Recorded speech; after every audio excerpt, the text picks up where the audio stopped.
Y'all, I've said it before, I'll say it again. We have a rising star hiding inside the DOJ. She's the head of the Civil Rights Division. Her name is Harmeet Dhillon. She's the Assistant Attorney General of the United States, and she is doing work. When I tell you the woman needs accolades, she's doing everything from purging voter rolls through lawsuits against multiple states, blue and red, all the way to defending the Second Amendment rights in all types of different ways in the specific localities of individual infringements. I know there's still work to do in some areas, but we're going to talk about something you guys need to see. Everything will be linked in the description box below, of course. Hit that like button, subscribe to the channel, turn the notification bell on, and you can also follow me on X at Braden LOA. Listen, y'all, I'm going to show you some stuff from this woman right here on the right. This is the Assistant Attorney General, Harmeet Dhillon. And I'll be honest with you.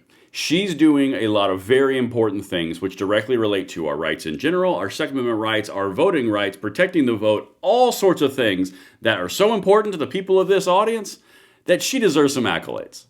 Honest to God. I'm going to walk you through some voter stuff and I'm going to walk you through some two-way stuff. This is what we need to see from everybody in the DOJ. Hint, hint, wink, wink.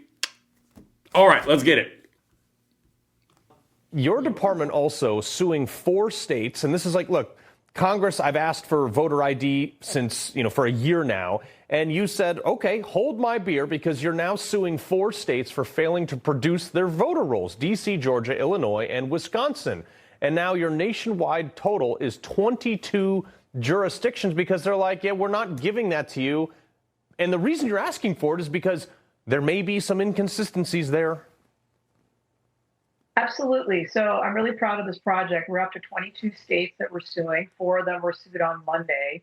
And, one of them is Georgia, which is a red state. And Brad Raffensperger just hates the president so much that he would rather spite the voters of Georgia and not help clean their voter rolls. But I am proud to say this is Christmas Eve.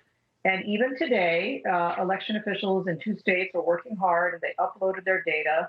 So we're up to 13 states that are voluntarily cooperating with us, including today on a holy day. And so I'm really proud of that. And we're going to cover all the jurisdictions before we're done. And it's really important that all Americans have confidence in the outcome of our elections, which in turn requires clean voter rolls, just as a start. All right. This is so incredibly important. And again, I give accolades where they are due, and I give feedback where feedback is due. And this is the accolades column, okay? And now I'm not even into the infringement part on the back end. It's a system, okay? On the front end of this, one of the big concerns that I know every single person in this audience has, myself included, is the security of the voting systems. That is quite obviously pretty important. If we don't have security and faith and trust in our election systems, that leads to a few bad things. We've seen it. Please see the last 5 years. Okay, now let's go into what they're doing on the back end. Because I just showed you the front end. 22 states are getting sued by the DOJ, bringing the entire weight to bear from the Department of Justice and the Civil Rights Division against all these states, and they're going to do all the jurisdictions. Y'all, the midterms are 11, 12 months out. That's pretty solid. 2028 is even after that. If you're doing all the voter roll purging right now because of all the questionable issues, and people are fighting you on not providing those questionable issue voter rolls, that's what everyone voted for. The DOJ bringing about all the forces to bear of the DOJ to fix that. That's the front end.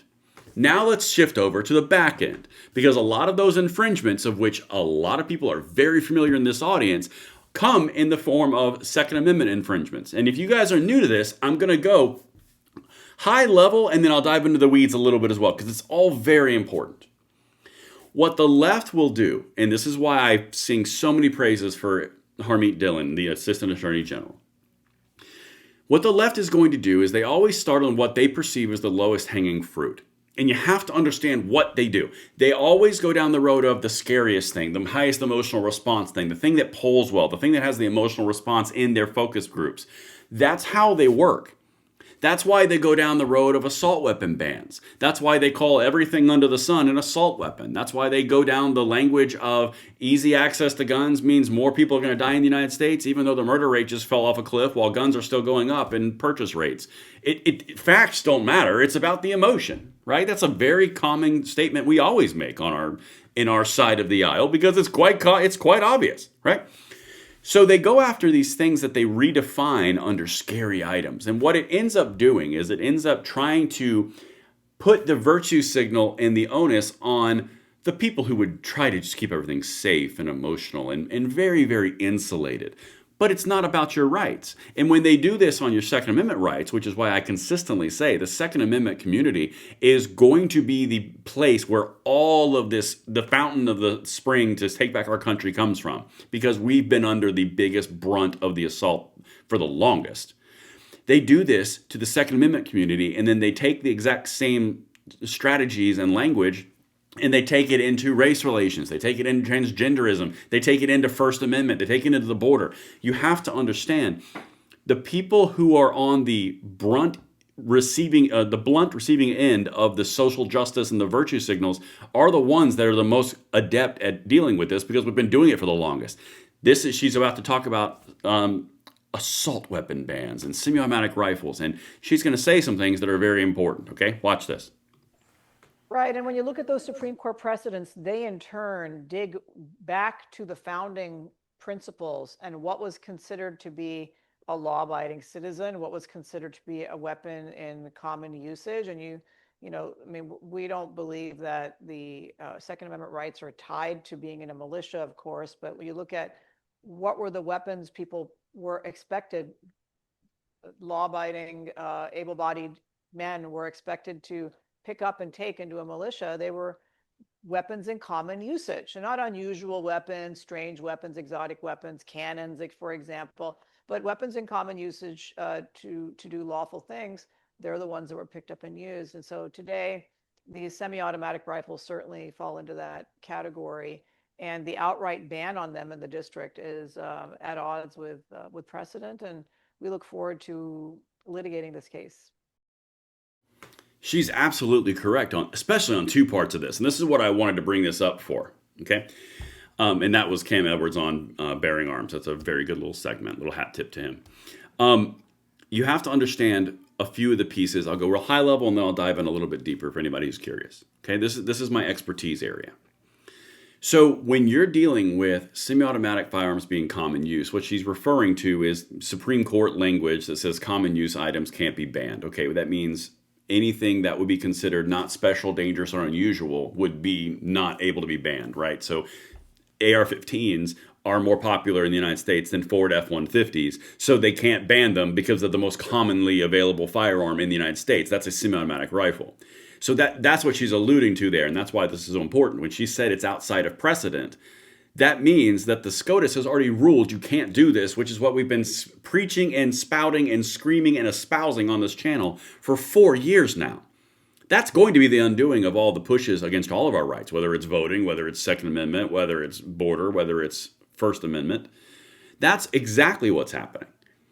But the other piece, and this is important, and this is why she deserves all these accolades, she's systematically undermining the language and the talking points of the left around all of these rights, okay? When you're talking about the Second Amendment right is not solely tied to a militia, she's alluding to a lot of precedent there, and she's alluding to a lot of history in two different areas. One, the Second Amendment is not limited to a militia. That's a leftist talking point.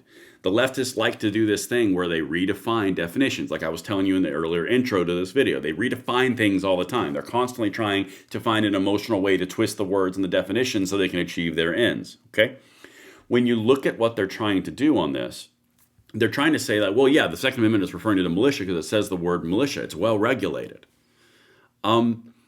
No, regulated meant something different back then. It meant well practiced. Didn't mean regulated by the government. It meant well practiced. But that's this whole thing. And there's Supreme Court decisions that have said that it is not isolated to a militia. It is a Second Amendment right for the people, which is also in the Second Amendment, which they just happen to avoid. This is the entire point.